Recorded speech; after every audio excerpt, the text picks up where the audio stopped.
Okay, I just want to go over flicker farming real quick, where it can be applied, where it cannot be. Basically, what flicker farming is basically sending an attack at an RBC, followed by flicker attacks.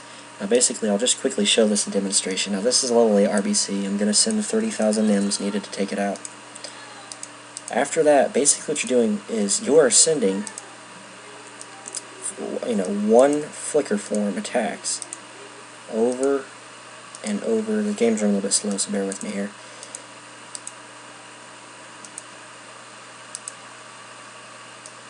And make sure your flickers land after your attack, because that would be kind of bad if they hit first, obviously. It's not going to be, one flicker isn't going to defeat an RBC, but basically, I'm not going to waste my time here, going through 1,000 attacks, but basically what happens is, when you attack RBCs, there is a chance for an item drop. Now, as I said in a previous video, RBCs, troops and resources, fill up roughly anywhere from every 10 to 20 minutes, roughly, depending on the level of the RBC. Higher RBCs are slightly longer. 15 minutes max, I think. So what happens, but it takes about 3 to 5 minutes for the troops to start replacing. I should clarify that. The troops start filling in before the resources do, or before they're fully filled. So what happens here, what flicker farming is level 8 RBCs give size out, and it can be anywhere from 100 to 500 size, depending. Well, obviously sending bats can be slower. I mean, this one's right beside me, but let's say I'm out here, or further away attacking an RBC. Obviously bats are slower, so what you do is you send your bat attack, or your NIM, and it kills the troops.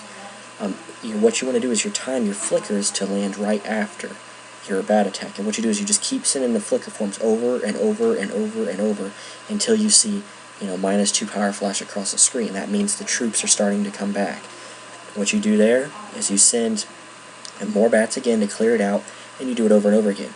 Now the reason behind this is flickers are obviously much faster than your standard troop. Just going back to the guides here, troops, you can see the vampire bat's speed is 1,000, the flicker's speed is 3,000, obviously covers a lot of distance much faster, obviously not a battle troop, but what happens is items do not have to be reset. RBCs, for the resources and troops, it takes 10 to 20 minutes to refill. Item drops don't apply. There's no timer for that, so it's basically just the law of averages here. You're hitting it over and over and over, and the more you hit it, the more chance you have for an item to drop. Well, all this is you're hitting it with your bats, clear it out, and you're sending the flicker forms because you're able to send them faster than the bats. So they get there and get back faster than bats do. It lets you send more attacks. So flicker farming is basically just a way to take advantage of the game to get more item drops. Now, this does not apply to Shanks or Pythus. Do not try flicker farming him, or farming him, I should say. All you'll do is kill your flickers. The moment you hit Shanks or Pythus, he immediately resets back to full health. So if you send an attack followed by flickers, the attack, if it's the proper attack, will win. The flickers will just die. RBCs are the only place this applies. Where this is useful is level 1 through 4 RBCs give up anywhere from 1 minute to 1 hour speed ups. I'm just going to go over here and show you here.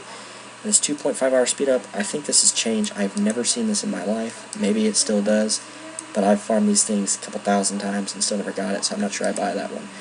Level 5 to 6 RBCs give out gargoyle armor pieces. I've never got anything else out of them. I mean, maybe for somebody else it does. So if you're trying to get the armor for your first original gargoyle, you flicker farm the level 5 or 6 RBCs until you get it. It goes much faster this way. Level 7 through 10, you're getting the 500 size. The higher levels give the higher size more often. But I still get good enough drops out of the level 8 beside me. So it's up to you to go higher, but you don't have to. Anyways, that's what flicker farming is, and that's how it's effective.